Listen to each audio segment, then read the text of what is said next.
नमस्ते। आज की इस वीडियो में हम एक बहुत ही इम्पॉर्टेंट और बहुत ही स्पेशल वर्ड के बारे में सीखेंगे जो कि है इज़। अब ये वर्ड इज़ इम्पॉर्टेंट क्यों है? ये वर्ड इसलिए इम्पॉर्टेंट है क्योंकि ये हेल्प करता है जोड़ने का। किसको जोड़ने का? सब्जेक्ट जो होता है उसको जोड़ता है उसके एक्शन के साथ या उसके डिस्क्रिप्शन के साथ। फॉर एग्जाम्पल यहाँ पे आप सेंटेंस देखो, ही इज़ लाफिंग। ही यहाँ पे सब्जेक्ट है और उसका एक्शन क्या है? लाफिंग। राइट तो इन दोनों को क्या चीज़ जोड़ रहा है? इज़ जोड़ रहा है। राइट तभी तो आपका पूरा सेंटेंस बना, ही इज़ लाफिंग, और फिर सेंटेंस का मतलब आया कि वो हंस रहा है। राइट तो वैसे ही हम आगे इस वीडियो में ऐसे बहुत सारे सिचुएशंस देखेंगे जहाँ पे इज़ का यूज़ होता है और इन सिचुएशंस के कुछ एग्जाम्पल सेंटेंसेस भी प्रैक्टिस करते चलेंगे। तो चलिए शुरू करते हैं और देखते हैं इज़ का यूज़ इस वीडियो में। पहली सिचुएशन है जहाँ पे हमें किसी चीज़ के बारे में डिस्क्राइब करना होता है। वो चीज़ कोई भी हो सकती है, कोई व्यक्ति हो सकता है, कोई वस्तु हो सकता है, कोई जानवर हो सकता है या कुछ भी। तो उसको डिस्क्राइब करने के लिए कैसे हम इसका यूज़ करते हैं, चलिए देखते हैं।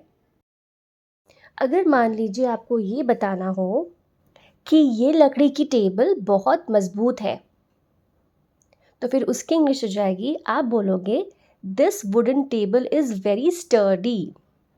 This wooden table is very sturdy. Sturdy का मतलब होता है हिंदी में मजबूत।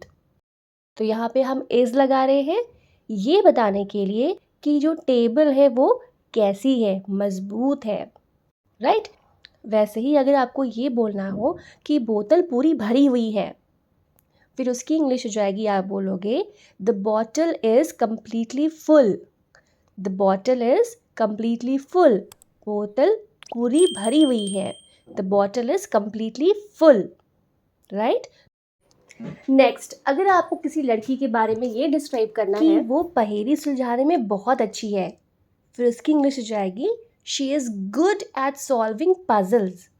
She is good at solving puzzles. या अगर आपको ये बोलना हो कि ये हमारे परिवार में सबसे छोटी है, फिर उसकी इंग्लिश हो जाएगी she is youngest in our family. She is youngest in our family. यहाँ पे क्या आप बता रहे हो कि वो क्या है? सबसे छोटी है। यंगेस्ट मतलब सबसे छोटी। नेक्स्ट, अगर मान लीजिए आप किसी को बता रहे हो कि ये बहुत ही मशहूर क्रिकेट खिलाड़ी है, फिर उसकी इंग्लिश हो जाएगी he is a famous cricket player. He is a famous cricket player. And the last one, अगर आपको ये बोलना हो कि ये सबके साथ अच्छा है, राइट फिर उसकी इंग्लिश हो जाएगी he is good to everyone. He is good to everyone. ये सबके साथ अच्छा है। ठीक है, इस तरीके से। नाउ नेक्स्ट सिचुएशन है जहाँ पे हम बात करते हैं किसी के एक्शन की, जहाँ पे हम इज़ का यूज़ करते हैं ये बताने के लिए कि कोई चीज़ क्या काम कर रही है। अब हम इसे एग्जाम्पल से समझते हैं। फॉर एग्जाम्पल, अगर आपको ये बोलना है कि वो अपना पसंदीदा गाना गा रही है, तो आप उसको इंग्लिश में बोलोगे she is singing her favourite song. She is singing her favourite song. तो आप यहाँ पे क्या कर रहे हो? आप एक्सप्लेन कर रहे हो, आप ये बता रहे हो कि वो क्या कर रही है। वो सिंग कर रही है। क्या सिंग कर रही है? अपना फेवरेट सॉन्ग सिंग कर रही है। वैसे ही नेक्स्ट स्टेटमेंट में अगर आपको ये बोलना है कि बेबी अपनी मम्मा के लिए रो रहा है, तो उसकी इंग्लिश हो जाएगी the baby is crying for his mother.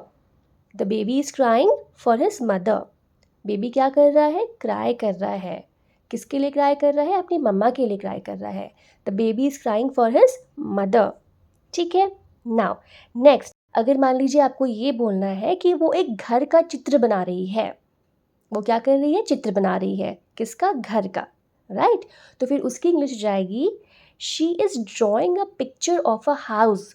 She is drawing a picture of a house. Now next, अगर आपको ये बोलना हो कि कुत्ता किसी पे भौंक रहा है, तो फिर उसकी इंग्लिश हो जाएगी the dog is barking at someone. The dog is barking at someone.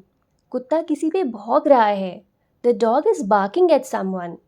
Now the last one, अगर आपको ये बोलना है कि वो अपनी बहन को मैसेज भेज रहा है, फिर उसकी इंग्लिश हो जाएगी he is sending a message to his sister. He is sending a message to his sister. वो क्या कर रहा है? मैसेज भेज रहा है। सेंड मतलब भेजना। He is sending a message. किसको भेज रहा है? टू हिज सिस्टर, अपनी सिस्टर को भेज रहा है. He is sending a message to his sister. Now next situation है जहाँ पे हम किसी की फीलिंग्स के बारे में बता रहे हैं.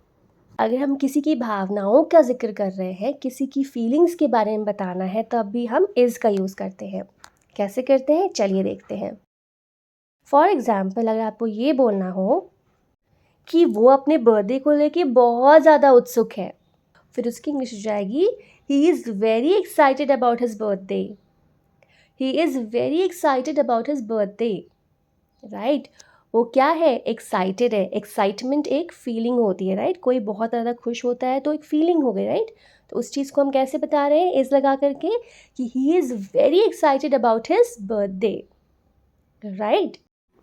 नेक्स्ट, अगर आपको ये बोलना है कि वो बहुत ज़्यादा घबराई हुई है अपने एग्ज़ाम्स को लेकर के, तो आप बोल सकते हो she is nervous about her exams. She is nervous about her exams. Nervous मतलब घबराना. तो शी इज़ नर्वस, किसके लिए नर्वस है, अपने एग्ज़ाम्स को लेके नर्वस है. She is nervous about her exams. ठीक है. नाउ नेक्स्ट फीलिंग अगर आपको किसी की ये बतानी है कि वो बहुत ज़्यादा खुश है कि वो जीत गई गेम में, फिर उसकी इंग्लिश हो जाएगी she is happy because she one the game. She is happy because she one the game. यहाँ पे आप बता रहे हो कि वो खुश है. क्यों खुश है, बिकॉज वो गेम में जीत गई. She is happy because she one the game. Next, अगर आपको ये बोलना है कि बच्चा बिजली से डरता है, वो जो बिजली कड़कती है ना, उससे डरते हैं ना बच्चे, तो अगर आपको बोलना है कि बच्चा बिजली से डरता है, तो आप बोल सकते हो the baby is scared of the lightning. The baby is scared of the lightning. Scared मतलब डरा हुआ. ठीक है. नाउ लास्ट, अगर आपको ये बताना है कि वो दुखी है क्योंकि उसकी दोस्त चली गई, फिर उसकी इंग्लिश हो जाएगी she is sad because her friend left. She is sad because her friend left. वो दुखी है क्योंकि उसकी दोस्त चली गई. ठीक है, इस तरीके से. नाउ नेक्स्ट सिचुएशन जहाँ पे हम इज़ का यूज़ करते हैं वो है लोकेशन बताने के लिए. तो कोई कहाँ पे है, उस लोकेशन को बताने के लिए भी हम लोग इज़ का यूज़ करते हैं. चलिए इसको अब एग्जाम्पल सेंटेंसेस से देखते हैं. अगर आपको ये बोलना है कि वो बस स्टॉप पे वेट कर रहा है, राइट, फिर उसकी इंग्लिश हो जाएगी he is waiting at the bus stop.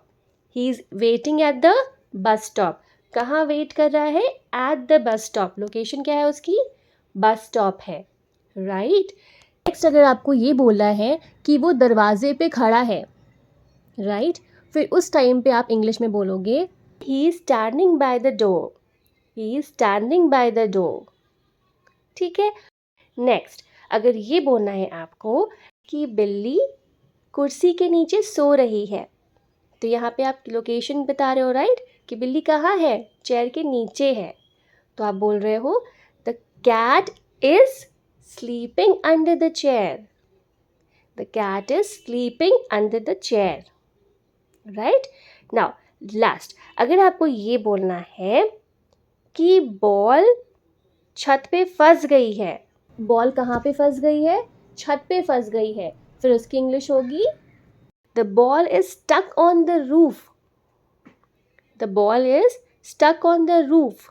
Roof मतलब होता है छत, स्टक मतलब फंस जाना. The ball is stuck on the roof. Now next situation है, हम लोग इसका यूज़ करते हैं टाइम, डेट या कोई इवेंट बताने के लिए. फॉर एग्जाम्पल, अगर आपको बोलना है कि 3 बजे हैं, तो आप बोलोगे it is 3 o'clock. It is 3 o'clock. और अगर आपको ये बोलना है कि सोने का समय हो गया है, तो आप बोलोगे it is time for bed. It is time for bed. सोने का समय हो गया है.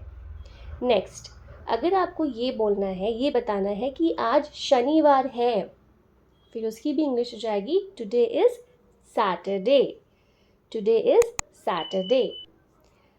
नेक्स्ट, अगर आपको ये बोलना है कि क्रिसमस दिसंबर में है, फिर उसकी इंग्लिश हो जाएगी Christmas is in December. Christmas is in December. Next, अगर आपको ये बोलना है कि गर्मी की छुट्टियां ख़त्म हो गई हैं, फिर उसकी इंग्लिश हो जाएगी, आप बोलोगे summer vacation is over. Summer vacation is over. ना द लास्ट कैटेगरी जहाँ हम इज़ का यूज़ करते हैं क्वेश्चन पूछने के लिए. फॉर एग्जाम्पल अगर आपको ये पूछना है कि क्या वो नहीं जा रहा है, फिर उसकी इंग्लिश हो जाएगी, आप इस स्टार्टिंग में लगा दोगे सेंटेंस के कि इज़ ही नॉट गोइंग, क्या वो नहीं जा रहा है, इज़ ही नॉट गोइंग, इस तरीके से।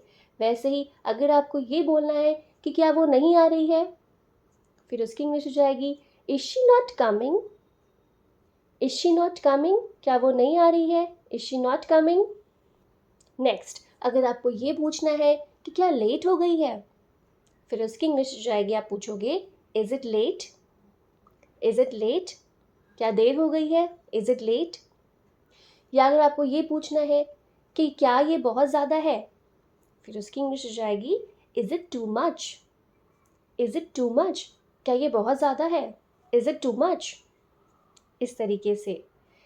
और लास्ट में अगर आपको ये पूछना है कि क्या बारिश हो रही है, फिर उसकी इंग्लिश हो जाएगी is it raining, is it raining, क्या बारिश हो रही है, इज़ इट रेनिंग, इस तरीके से।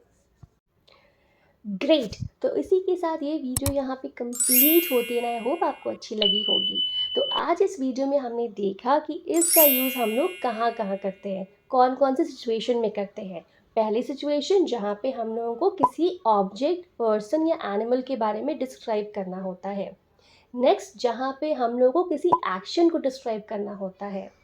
थर्ड जहाँ पे हमें किसी की फीलिंग्स को डिस्क्राइब करना होता है, राइट। फोर्थ किसी की लोकेशन को बताना होता है, राइट। फिफ्थ जहाँ पे हमें टाइम, डेट या किसी इवेंट को बताना होता है। और लास्ट में जब हमें कोई क्वेश्चन पूछना होता है, राइट। तो इन सब जगह पे हम लोग इज का यूज़ करते हैं। Great, now time for quiz. ये स्क्रीन पे देखो, यहाँ पे 2 सेंटेंसेस है, राइट, जहाँ पे मैंने फर्स्ट पार्ट लिख दिया है। अब आपको कमेंट सेक्शन में जा करके इन दोनों सेंटेंसेस को पूरा करना है, जैसा कि मैंने आपको वीडियो में बताया है। तो चलिए अब मिलते हैं अगली वीडियो में, तब तक प्रैक्टिस करते रहना। Take care, bye bye.